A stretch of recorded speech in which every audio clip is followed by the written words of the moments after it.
Welcome guys, आज का target 1 million like and subscribe, comment, share जरूर करें। एक मासूम कहानी। चाची मत मारो। कनीज वादिया आ, बहुत दर्द हो रहा है, पाखी रोते हुए बोली। अब नहीं पीऊंगी दूध, सच्ची में चाची मुझे माफ कर दो, पर भारी मत। तूने दूध पिया तो पिया कैसे? पैसे क्या पेड़ पर उग रहे हैं? कहते कहते समता ने खींचकर एक चोटी के सर पर मार दिया। आज सारा दिन भूखी मर, कोई खाना बाना नहीं मिलेगा, कहती हुई ममता गुस्से में बाहर निकल गई। मम्मी, आप कहाँ हो? कि मुझे छोड़कर, माँ देखो न, बहुत दुख रहा है। माँ, चाची मुझे बहुत मारती है। 10 साल की पारखी अपनी मम्मी की तस्वीर हाथ में लेकर रोते रोते वही जमीन पर सो। 2 महीने पहले। मेरी राजकुमारी, मेरी राज दुलारी, मामी की प्यारी, पापा की परी, मेरी बेटी पारखी है। नीता और पापा नितिन दोनों पाखी के साथ खेल रहे थे। दरवाजे पर घंटी बजती है। नीता दरवाजा खोलती है तो सामने उसकी देवरानी ममता और देवर शुभ बड़े थे। कौन है? नीलिन पाखी के साथ लेते हुए पूछता है। प्रिनलिन पैदा हम है, शुभ बोला। और बताओ, कैसे जाना हुआ? मैं आपके पास जरूरी काम से आया हूँ, शुभ। सन्मत करा, मुझे 15 पियों की जरूरत है, शुभ बोला। नीति और नितिन के मुंह से एक कंपनी में इन्वेस्ट किए थे और मुझे नहीं पता या की जाएगी और बैंक ने के आदेश दे दिए हैं। मैं सड़क पर, या प्लीज मेरी मदद करो, शुभ ने कहा। नितिन ने ज्यादा पूछताछ नहीं की, क्योंकि दो अपने भाई पर्वत विकास करता था। नितिन अपने भाई से बहुत प्यार करता था। नेपाल की हाल ही 15 लाख का की काट कर शुभ तिनकुरा बिजनेस था, जिसे दो नीता के नाम पर नितिन का यही एक भाई और उसती बीजी, और कभी यहाँ हाल था।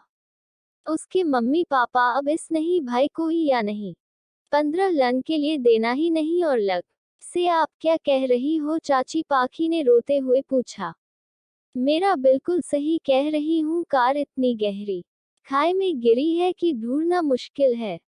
तभी एक इंस्पेक्टर पर आता है और बताता है कि घटना स्थल पर एक कड़ा मिला है, और वो ये कड़ा पाखी को दिखाता है, पर पाखी उस कड़े को नहीं पहचान पाती है।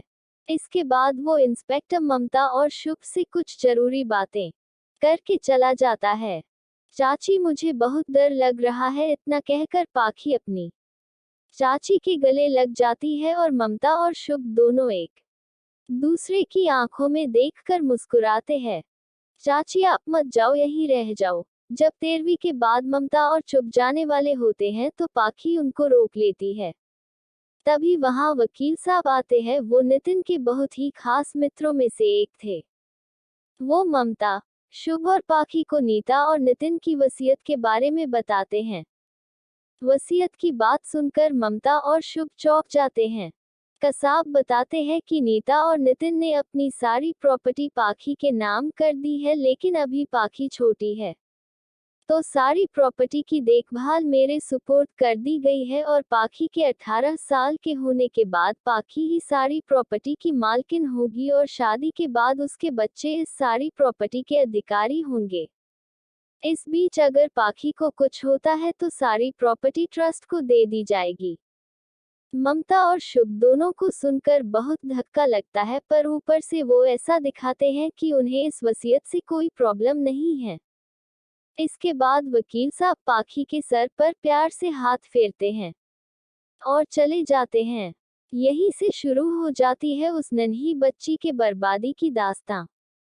आए दिन पाखी अपनी चाची से पिटती रहती थी। ममता उसका स्कूल भी छुड़ाने की फिराक में थी, पर वकील साहब, जिन्हें पाखी प्यार से वकील चाचा कहती थी, के कारण ये संभव नहीं हो पाया था। ममता के अत्याचार पाखी पर बढ़ते ही जा रहे थे। न तो वो पाखी को ढंग से खाना देती थी और न ही उसका ध्यान रखती थी। ममता पाखी से घर के काम भी करवाने लगी थी। कई बार जब पाखी कातर दृष्टि से अपने चाचा शुभ की ओर देखती तो शुभ उससे नजरें चुराने लगता। आज जब पाखी से भूख बर्दाश्त नहीं हुई तो वो रसोई में जाकर दूध पीने लगी। इतने में ममता आ गई और पाखी को दूध पीते देखकर उसकी खूब जोरों से पिटाई कर दी। चाची प्लीज मत मारो, अब मैं नहीं पीऊंगी दूध। पाखी का करुण रुदन सुनकर आज शुभ से रहा नहीं गया। ज्यों ही ममता पाखी को मारकर बाहर आती है, त्यों ही शुभ ममता पर चिल्लाया, बस ममता, बस, और कितना कितना अपने सर पर पाप चढ़ाओगी? बिन माँ बाप की बच्ची का क्या हाल कर दिया। तुम्हारे साथ साथ मैं भी पागल हो गया था अब और नहीं। अपने भाभी और भैया की आखिरी निशानी को अब मैं नहीं खो सकता हूँ। ममता, शायद इसीलिए हमारे कोई औलाद नहीं है। तुम्हारा नाम भले ही ममता हो, पर तुम्हारे अंदर बिल्कुल भी ममता नहीं है। मेरे भाई की आत्मा मुझे कभी माफ नहीं करेगी। इतना कहकर शुभ अचानक रोने लगा। ओ हो, 100 चूहे खाकर बिल्ली हज को चली। ममता हाथ नचाकर बोली, बड़ा प्यार आ रहा है। और ये प्यार तब कहाँ था जब तुम अपने भाई की मर्डर की प्लानिंग कर रहे थे।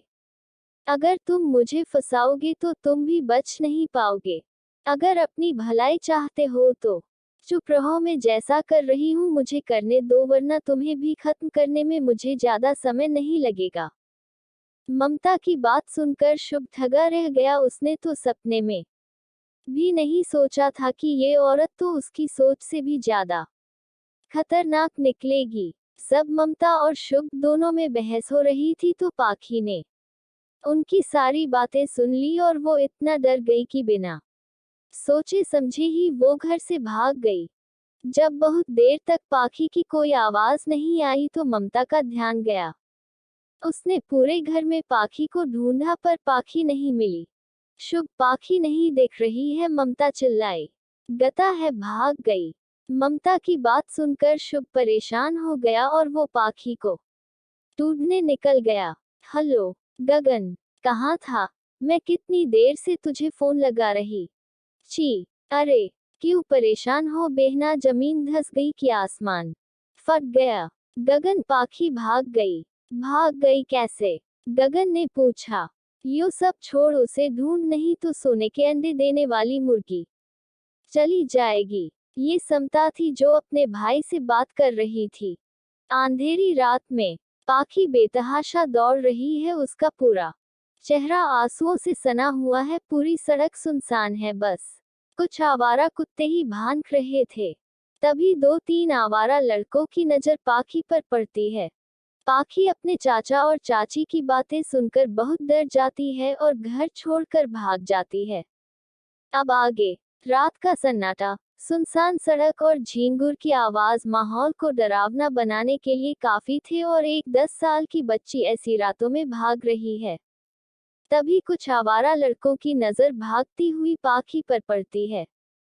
देख यार, क्या माल जा रहा है। तभी एक लड़का कहता है। उसकी बात सुनकर दूसरा लड़का कहता है, आज तो मजे की रात गुजरने वाली है। ए लड़की, कहाँ जा रही है? इतनी रात गए। मासूम पाखी उन लड़कों को देखकर डर जाती है और तेज तेज दौड़ लगाती है, पर वो लड़के उसे पकड़ लेते हैं और उसे परेशान करते हैं। चल ले चल अपने अड्डे पर। उनमें से एक लड़का बोलता है, मुझे छोड़ दो प्लीज अंकल। पाखी रोते हुए कहती है, छोड़ दो।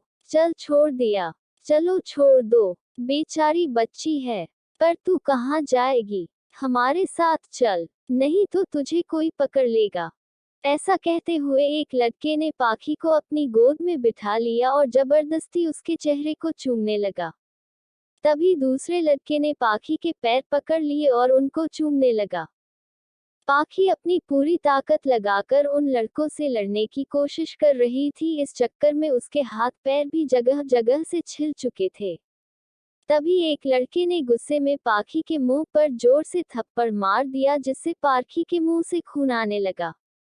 पाखी बहुत जोर जोर से चिल्लाने लगी, लेकिन उन लड़कों को दया नहीं आ रही थी। उनमें से एक लड़का पाखी के फ्रॉक की चैन खोलने ही वाला होता है। तभी पाखी बहुत जोर से एक लड़के को काट लेती है, जिससे थोड़ी देर के लिए वो लड़का हड़बड़ा जाता है और पाखी पर उसकी पकड़ ढीली हो जाती है और पाखी जमीन पर पड़ी हुई मिट्टी उन लड़कों की आंखों में झोंक देती है और अपनी पूरी ताकत लगाकर भागती है। देख साली, भाग रही है, पकड़ उसे, एक लड़का चिल्लाता है। लेकिन आंखों में मिट्टी जाने के कारण दोनों में से कोई भी पाखी के पीछे नहीं भाग पाता। तभी एक तेजी से आती गाड़ी के सामने पाखी आ जाती है और बेहोश हो जाती है। अगले दिन जब पाखी को होश आता है तो वो अपने आप को एक हॉस्पिटल में पाती है। अरे वाह, तुम्हें होश आ गया, नर्स पाखी को देखते हुए कहती है और डॉक्टर शून्य को बुलाने चली जाती है। थोड़ी देर बाद एक 18 साल का लड़का जिसका नाम रुद्रांश सिंघानिया है, डॉक्टरों के साथ आता है। डॉक्टरों पाखी को चेक करते हैं और रुद्रांश से कहते हैं कि बेटा सही समय पर इस बच्ची को ले आए, वरना। कहते हुए डॉक्टरों चुप हो जाते हैं। वरना क्या डॉक्टरों? रुद्रांश पूछता है। नहीं तो ये सदमे में चली जाती। लेकिन अब ठीक है डॉक्टर शून्य, रुद्रांश से कहता है। चिंता की तो कोई बात नहीं है अंकल, रुद्रांश डॉक्टर शून्य से पूछता है। नहीं नहीं, एवरीथिंग इज ऑक, डॉक्टरों कहते हैं, बस कमजोरी ज्यादा है।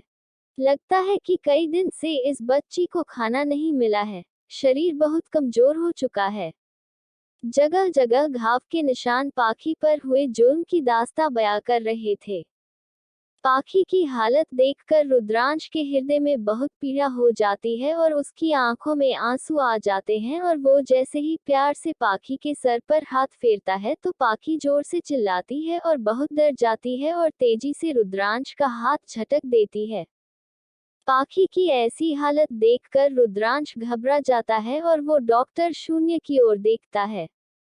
ओ रुद्रांश, आपको इस बच्ची की बहुत ज्यादा केयर करनी होगी, क्योंकि इस बच्ची के तन से ज्यादा मन पर घाव है, जिन्हें भरने में बहुत समय लगेगा क्योंकि बच्चों का मन बहुत कोमल होता है। डॉक्टर शून्य अंकल, इसे घर कब तक ले जा सकते हैं? रुद्रांश पूछता है। आप अभी ले जा सकते हैं, कहकर डॉक्टर शून्य पाखी की ओर देखते हैं और कहते हैं तब तक मैं डिस्चार्ज के पेपर तैयार करता हूँ। इतना कहकर डॉक्टर शून्य चले जाते हैं। सिस्टर सिस्टर प्लीज जरा आप इधर आएंगी? रुद्रांश नर्स को आवाज देता है। जी सर, कहिए प्लीज। रुद्रांश एक पैकेट नर्स को देता है और बाहर चला जाता है। थोड़ी देर बाद नर्स रुद्रांश को आवाज देती है। रुद्रांश पाखी को देखकर हैरान हो जाता है।